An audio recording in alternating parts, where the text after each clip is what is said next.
All right. What is going on, everybody? Welcome back to another day of SaberSim's DFS office hours. Today is Monday, April 29th of 2024. Looking ahead, we have a 3-game NBA main slate today. We have a 9-game MLB main slate. We have a 2-game NHL main slate. So 3 sports of action coming at you today. Should be a fun day of DFS. For those of you who are new here, welcome. My name is Andrew. I'm one of the coaches over here at SaberSim. This is a show where we go over how to use the SaberSim app, answer any and all DFS-related questions. You get your questions in one of 3 ways here. First off, send us an email, support@sabersim.com. Second, post it live in the YouTube chat.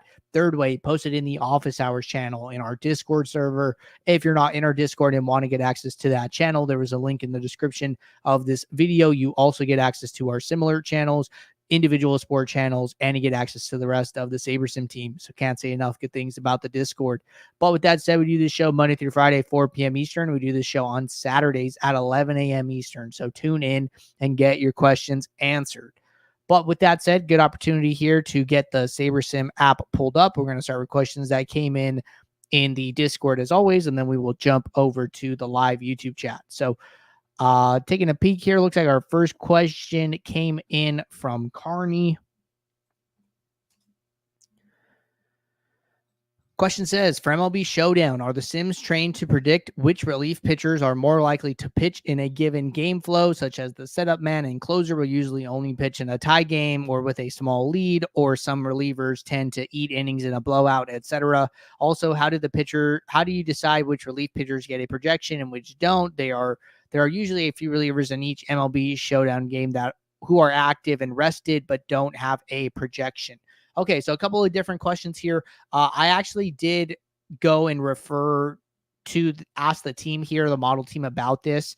So this is basically what they told me, going back to like, are the Sims trained to predict which relief pitchers are more likely to pitch? The answer is yes for setup and closers.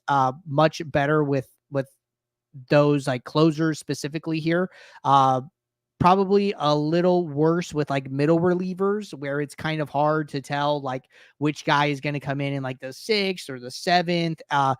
There's definitely opportunity to add a value there. One of the best things that you could be doing is looking at which pitchers have pitched recently. The model is not taking that into account. So if you have somebody who has pitched the last 2 days, the model is not going to understand that, hey, this guy is probably unavailable and this other pitcher is more likely to come in. So definitely some value by understanding how each team's use their relievers and how likely they are to pitch and how much rest, if you're tracking those things over a season or just like looking at the team history and looking at trends. So the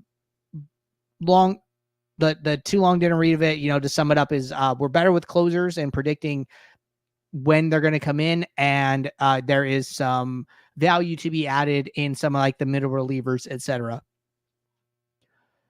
All right, good question there to get us started. And then if you're seeing a reliever that is not projected, that means that we are not simming, or in our sims they are not pitching. And if you see that and if you think it's wrong, that's a good opportunity to add a manual projection for the pitcher. So I would probably honestly just like match somebody who's like really similar. If you're seeing like a 2-point projection for one middle reliever, then do the same for another middle reliever. So that's what I would recommend there.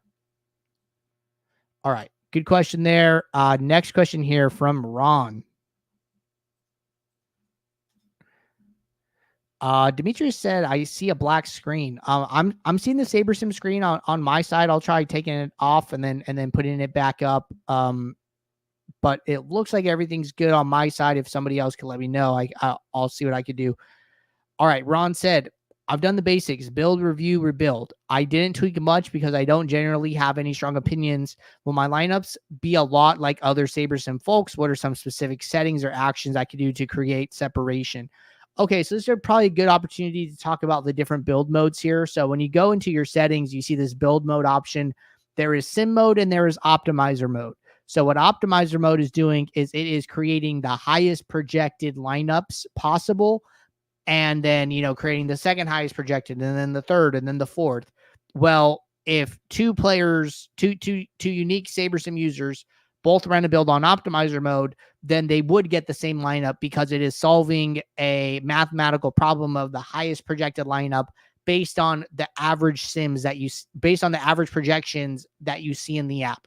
Now, when you use sim mode, which is our recommended version, which is the default here, this sim diversity slider is going to help you to be different from other SaberSim users. So, for instance, we have 5,000 game sims of how each game on the slate plays out.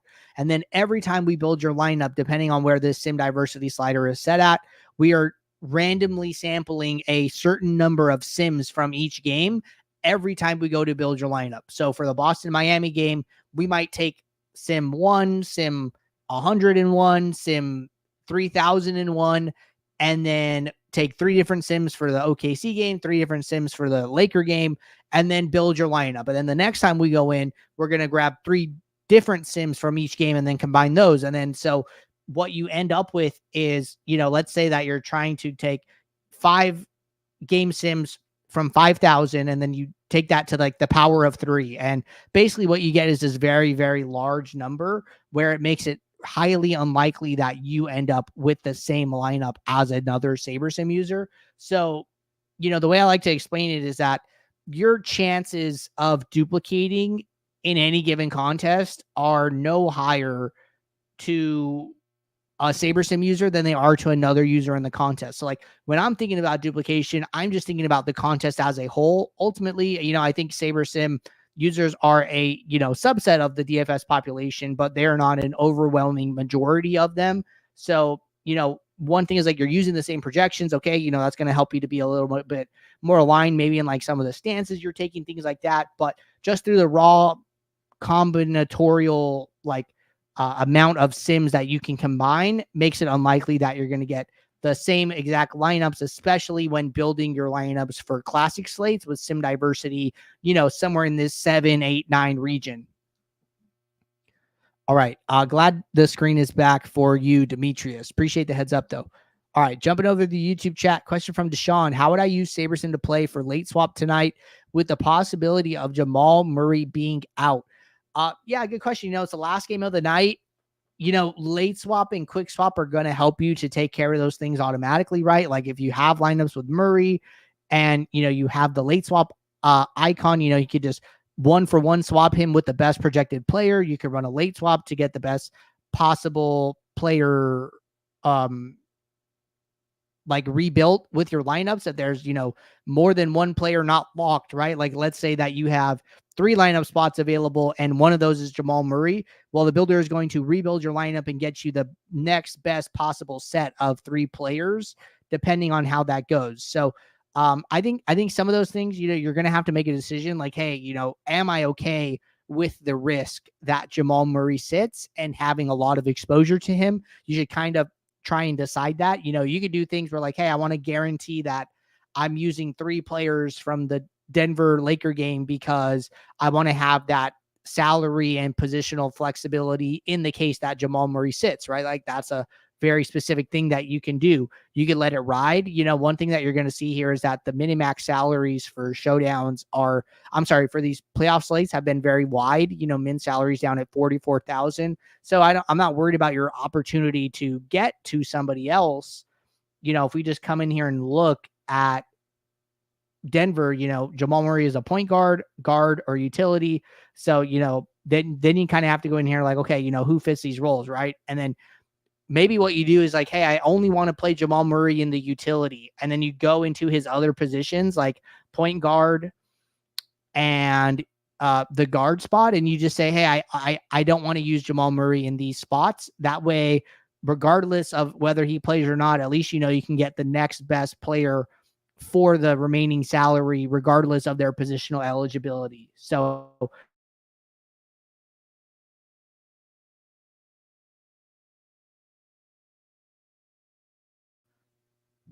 all right. Next question here. Should I set a group rule to include at least 3 Nugget players in all of my lineups, or just run a build and let SaberSim sort it out?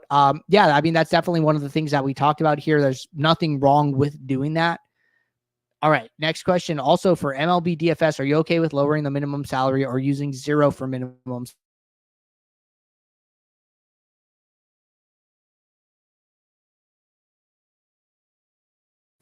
some of like the correlation and stacking components of MLB can lead to allowing minimum lower salary lineups into your builds and being okay. So looks like the default today is like 48,000.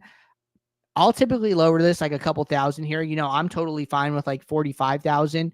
I don't put it to zero. I just kind of don't think it's necessary. But what I would recommend is like, hey, come in here and run a build and just see what the builder is giving you and what you can do. So like, say I want to just like test this out, right? Like, okay, I'm going to build 500 lineups. I'm going to build it on a minimum salary 0. Well, then come in here and then inversely sort by salary after the lineups are built. And then just kind of see what are the lowest salary lineups you're getting to start with and what do they look like? And kind of see like, hey, when SaberSim is left to its own devices, like what is it giving you? Just because you're saying you can use minimum salary 0 doesn't mean it's going to use, the lowest salary lineup possible. It's still using the Sims. It's still trying to build good lineups, but you're just giving it more flexibility to do what it wants. So looks like these lineups are loading. I'm going to come in here and sort by salary. I'm going to change the arrow to be pointing up. So our lowest salary lineup here is 37,900, and it is still a 5-3 stack of a game. So this is, a big game stack here. Minnesota against the White Sox. This would be like a high scoring run affair from both sides here. I don't personally think there's anything wrong with this lineup, correlation wise. There's, I would be fine playing it. Maybe you spend up and get some better pitchers here. Some names that I'm not super familiar with. So that's like a little interesting, right? If you like the, guts of this lineup, right, you could always come in here and use the pencil icon and be like, okay, maybe I don't want to play M. Waldron and I want to go and pick a different pitcher, and maybe I'd rather play Ryan Pepiot, right? And maybe I don't want to play B. Falter. I'd rather play Max Fried, right? So then I come in here and I say that lineup, and I've taken most of what this lineup was, and I've made some small adjustments to it, but the salary for this lineup is still going to be really low. Like both of these pitchers were in like the 6K range, so we go from like 37,900 salary to like 43,000 with a max of 50,000, right? So still lower salary, but I've made a couple adjustments, right? And there's nothing wrong with coming in here and editing the lineup for those small tweaks. So some thoughts there. All right, last question. For NBA DFS, is your process still the same? Are you looking at ownership, then value, then sorting by leverage, or have you changed it up for the playoffs? No, I mean, the guts of that are still, really similar. I want to get a feel for the slate. I want to understand where the ownership is going. I want to understand who are the value plays. There's a lot less in the playoffs, right?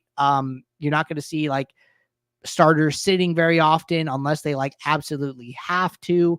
I think tonight is... I can't think of like anybody really other than like Jamal Murray being questionable, who is like a, shoe-in type of value play, right? Like you coming down here, you look at the out players, and it's nobody new. Like all these guys have been out, and like Zion's been out, Jimmy Butler's been out, Terry Rozier's been out. So like I'm not seeing anything really new here, right? I think we saw this like a little bit last game with Milwaukee where like Damian Lillard sat, right? And like that was like a whole thing where Lillard sat and then Bobby Portis got ejected and then Chris Middleton got hurt. And like that game, resembled like late season NBA like madness. But I think that's like so rare. Like we're not going to see that very often here. So I think there's a little bit less there, but definitely looking at like exposure and leverage and trying to find a balance. I'd say that, in the playoffs, I'm trying to be like a little more balanced rather than take these like super hard positions. So just some thoughts there. All right. Question from Mike. I just hopped onto the live stream. Can you talk about correlation and sim diversity for NBA lineups?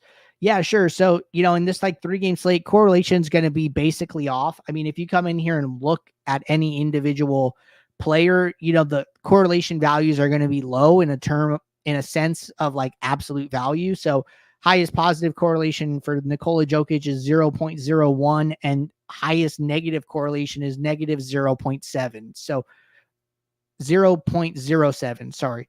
And if you go and compare these to other sports, to baseball, you're going to see correlations 2 to 3 times that, 0.15, 0.2. If you go and look at like football or even like NHL, with the NHL playoffs going on, you're going to see players on the same lines with like 0.3, 0.2, like really high correlations. So overall, correlations in NBA are really low. The less and less games on the slate, think about like the less and less games, the closer and closer you're moving to needing the optimal lineup to win. Not to say you're going to need it, but you're going to need, quite a few components from the optimal lineup to get to a winning lineup.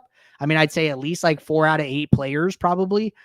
And so you're going to see correlation go down. We're not going to need to take it into account. We're going to rely more and more on the play-by-play sim. The less and less games, the more sim diversity goes up, until if you go and look at any single game slate, we're using sim diversity 10, where we're plucking a single game sim from our sims and using that game sim to build your lineup. So as the number of games on a slate goes down, correlation will go down, sim diversity will go up to account for needing, closer and closer to the optimal score to win here. So that is what's going on with the sliders.